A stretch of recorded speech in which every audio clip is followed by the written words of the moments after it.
السلام علیکم ورحمۃ اللہ وبرکاتہ۔ آج آپ کو دکھاتے ہیں مدینہ منورہ۔ یہ وہ مقدس ترین شہر ہے جہاں حضور اکرم صلی اللہ علیہ وآلہ وسلم نے ہجرت فرمائی، جہاں اسلام کی پہلی ریاست قائم ہوئی، اور یہاں مسجد نبی صلی اللہ علیہ وآلہ وسلم واقع ہے۔ تو اس ویڈیو میں آپ کو دکھاتے ہیں کہ مدینہ منورہ آج کے دور میں کیسا ہے، اس کی آبادی، ترقی اور روحانیت کے امتزاج کو کیسے محفوظ رکھا جا رہا ہے۔ مدینہ منورہ سعودی عرب کے مغربی حصے میں واقع ہے اور مکہ مکرمہ سے تقریباً 450 کلومیٹر کے فاصلے پر ہے۔ یہ شہر اسلامی تاریخ کا دوسرا مقدس ترین مقام ہے۔ اس کا قدیم نام یثرب تھا اور اس کا موجودہ نام المدینہ المنورہ ہے۔ اس شہر کی کل آبادی تقریباً 16 لاکھ سے زائد ہے، جبکہ اس کا کل رقبہ 589 مربع کلومیٹر ہے۔ مدینہ منورہ کو سعودی عرب کی ویژن 2030 کے تحت تیزی سے جدید سہولیات سے آراستہ کیا جا رہا ہے۔ یہاں جدید سڑکیں، فلائی اوورز اور میٹرو منصوبے واقع ہیں، جبکہ جدید ہوٹل، شاپنگ مال اور رہائشی کمپلیکس بھی ہیں۔ مدینہ منورہ کی سڑکیں دور حاضر میں جدید، منظم اور پرامن انفراسٹرکچر کی خوبصورت مثال ہیں۔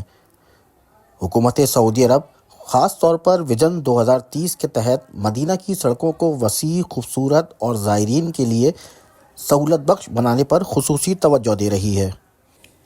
اور اب آپ کو دکھاتے ہیں مسجد نبوی۔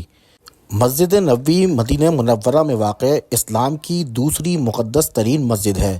یہ مسجد خود حضرت محمد مصطفیٰ صلی اللہ علیہ وآلہ وسلم نے اپنے دست مبارک سے تعمیر کروائی تھی۔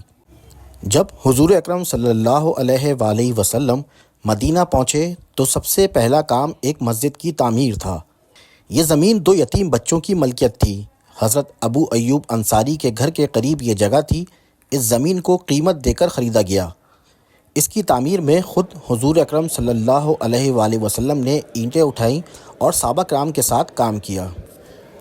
مسجد نبوی کو اب جدید سہولیات سے آراستہ کیا گیا ہے۔ اس مسجد کا کل رقبہ 4,05,000 مربع میٹر ہے، جبکہ یہاں 10 لاکھ سے زائد نمازیوں کی گنجائش ہے۔ اس مسجد میں حضور اکرم صلی اللہ علیہ وآلہ وسلم، حضرت ابوبکر صدیق اور حضرت عمر رضی اللہ تعالیٰ عنہ کے روضے ہیں۔ یہاں خودکار برقی کمکمیں دن رات روشن رہتے ہیں۔ سینکڑوں بڑی چھتریاں صحن میں ہیں جو دھوپ اور بارش سے تحفظ دیتی ہیں۔ ایلیویٹر، وضو خانے، خواتین و مردوں کے لیے علیحدہ سیکشنز اور خصوصی افراد کے لیے ریمپس قائم ہیں۔ لاکھوں مسلمان یہاں رمضان، حج اور عمرے کے دوران عبادت کرتے ہیں۔ ہر مسلمان کی خواہش ہوتی ہے کہ وہ یہاں نماز ادا کرے اور روضہ رسول صلی اللہ علیہ وآلہ وسلم پر سلام پیش کرے۔ مسجد نبوی میں داخل ہوتے ہی ایک عجیب سی روحانی کیفیت طاری ہو جاتی ہے۔ یہ مقام صرف ایک مسجد نہیں، یہ اللہ کے آخری نبی صلی اللہ علیہ وآلہ وسلم کی موجودگی کی جگہ ہے۔ یہ عشق، ادب اور بندگی کا مقام ہے۔ مسجد نبوی صلی اللہ علیہ وآلہ وسلم صرف ایک عبادت گاہ نہیں، یہ امت مسلمہ کی روحانی شناخت ہے۔ یہاں کا سکون، پاکیزگی اور تقدس ہر دل کو جھکا دیتا ہے۔ مسجد نبوی کے مقدس ترین مقامات میں روضہ رسول اور جنت کا باغ یعنی ریاض الجنہ شامل ہیں۔ ریاض الجنہ، جسے حضور اکرم صلی اللہ علیہ وآلہ وسلم نے فرمایا تھا کہ میرے حجرے سے ممبر تک کا جو مقام ہے وہ جنت کا باغ ہے، اور اسے ریاض الجنہ کہا جاتا ہے۔ مسجد نبوی کے ساتھ ہی واقع ہے جنت البقیع۔ جنت البقیع وہ مقدس قبرستان ہے جہاں اہل بیت، جلیل القدر صحابہ اکرام، ازواج مطہرات اور بے شمار اولیاء اکرام مدفون ہیں۔ جنت البقیع عصر اور فجر کی نماز کے بعد کھولا جاتا ہے اور زائرین اس قبرستان میں زیارت کرتے ہیں۔ یہ وہ راستہ ہے جو مسجد نبوی سے مسجد قباء تک جاتا ہے، اور لوگ یہاں پر پیدل سفر کرتے ہیں۔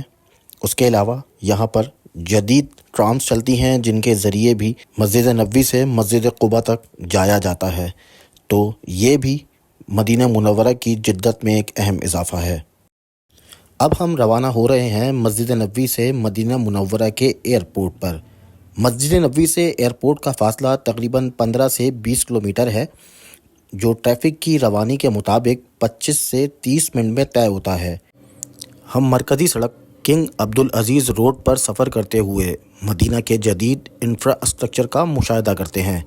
صاف ستھری سڑکیں، منظم ٹریفک اور جدید سہولیات مدینہ کے حسن کو اور بڑھا دیتی ہیں۔ راستے میں کئی اہم مقامات آتے ہیں تو یہ خوبصورت سا راستہ ہے۔ اطراف میں پہاڑ ہیں جو دکھائی دے رہے ہیں، اور یہاں پہ لوگ بتاتے ہیں کہ یہاں پہاڑوں کو کاٹ کر ہی یہ تمام راستے ہیں جو بنائے گئے ہیں۔ اور اب ہم پہنچ رہے ہیں ایئرپورٹ، جو جدید طرز تعمیر کا حسین شاہکار ہے۔ یہاں سے زائرین اپنے وطنوں کو روانہ ہوتے ہیں، دل میں مدینہ کی یادیں اور زبان پر درود و سلام لیے۔ مدینہ کا ہر راستہ، ہر گلی، ہر قدم ایک تاریخ ہے، اور مسجد نبوی سے ایئرپورٹ تک کا یہ سفر صرف جسمانی نہیں بلکہ روحانی بھی ہوتا ہے۔